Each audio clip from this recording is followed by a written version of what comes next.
12 बजे से पहले मुझे 6 घंटे निकालने हैं, सबसे बेस्ट स्ट्रेटजी होती है, ठीक है। मुझे 2 घंटे प्रैक्टिस करनी है, ये बहुत अच्छा तरीका होता है। थर्ड पिलर इसको माना जाता है। ये उन बच्चों के लिए जो 1 साल में मुझे इस कंपटीशन को निकालना है और हलाल में निकालना है। वहां फिर 22 नहीं होना चाहिए, वहां फिर नेगेटिविटी नहीं आनी चाहिए कि सर एक ऐसे थोड़ी होता है 1 साल में, होगा 1 साल में। एक बार जुड़िए, आप ईमानदारी के साथ जुड़िए। मैं जो चीजें कह रहा हूं ना उस जोश के साथ कीजिए। जैसे उस जो सुबह जूस बनाने वाले ने मेरे को बोला कि सर आंख खुल जाती है, करता हूं सर, मजा आता है, मकान बन गया सर। चीजें होती हैं, करनी पड़ेंगी। ये नहीं सर 4 महीने में कैसे मैनेज होगा, अरे मैनेज कैसे नहीं होगा, 4 साल में भी नहीं होगा मैनेज नहीं करने वाला तो, और मैनेज करने वाला 4 महीने में भी कर लेता है। 1 साल का प्लान है। स्टडी शेड्यूल डिजाइन का मतलब है ये आपको डिजाइन करना है, किसी और के अकॉर्डिंग नहीं।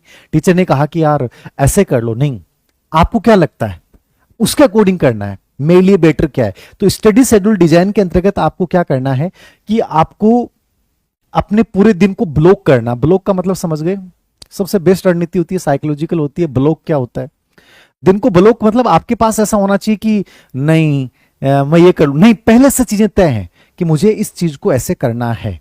मैं मान लो मॉर्निंग सेशन में पढ़ रहा हूं, मैं इवनिंग सेशन में पढ़ रहा हूं, जो भी आपको लगता है अपने अकॉर्डिंग प्लान बनाइए कि मुझे मॉर्निंग टाइम में पढ़ना बढ़िया लगता है, 12 बजे से पहले मुझे 6 घंटे निकालने हैं, सबसे बेस्ट स्ट्रेटजी होती है, ठीक है।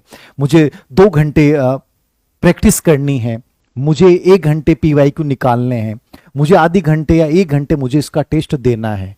पूरा का पूरा तुम्हारे साल में 1 साल का प्लान होगा कि शुरुआत जो मैं करूंगा वो बेसिक से करूंगा।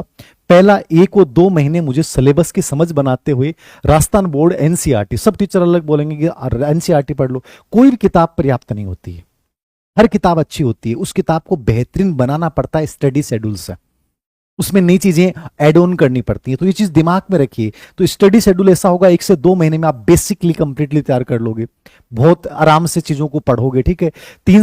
2 से 5 महीने के बीच में आप चीजों को स्ट्रांगली कॉन्सेप्ट आधारित पढ़ना शुरू कर दोगे, ठीक है।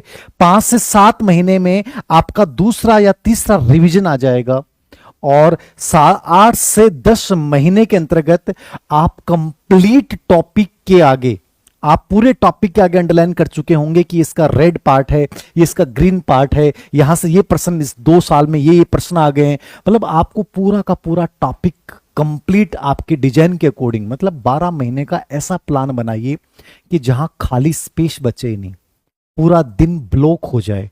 तो स्टडी शेड्यूल डिजाइन ये आपका खुद का होना चाहिए। इसको मतलब ऐसे फॉलो करो कि मजा आ जाए। ऐसे नहीं होना चाहिए सर कर लेंगे, नहीं नहीं कोई बात नहीं, आज नहीं पढ़ पाए, कल अच्छे से करेंगे। मतलब ये चीजें मत दिमाग में लिखाओ कि मैंने इतना समय खराब कर दिया, 2 साल खराब कर दी। जो खराब कर दी वो डाटा है, वो चला गया, उसको क्यों याद करना। मुझे बेटर कैसे करना है, मुझे इस साल में लेना है, बस सिंपल सा थ्योरी है। 1 साल में ये एग्जाम होनी चाहिए और इस तरीके से होगी। थोड़ा सा मोटिवेशन लेके आओ चीजों को लेकर। तो मैं उस जूस वाले की बात से इतना मोटिवेटेड हूं, मुझे लगा यार कोई इंसान ऐसे कैसे कि मेरा सपना घर बनाना जयपुर में, तो मैं करूंगा, और कर लिया मैनेज। एक हम सोचते रहते हैं करना तो है सर, प्लीज आप बता दो ना, आप बता दो, ऐसे थोड़ी होता है, चीजें करनी पड़ेंगी। तो ये तीसरा है कि पूरे दिन को ब्लॉक रखें, 8 से 10 महीने का पूरा डिजाइन बनाएं, और उसमें कोशिश करें कि 6 से 7 बार रिवीजन, प्रैक्टिस, सब चीजें शामिल हो। प्रश्न 75।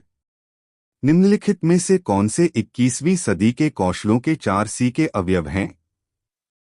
ए. आलोचनात्मक चिंतन, बी. गणना, सी. सहयोग, डी. संप्रेषण, ई. तनाव से निपटना। सही विकल्प का चयन कीजिए। 1 ए, बी और सी, 2 ए, सी और डी, 3 ए, बी और डी, 4 ए, डी और ई। 5 अनुत्तरित प्रश्न।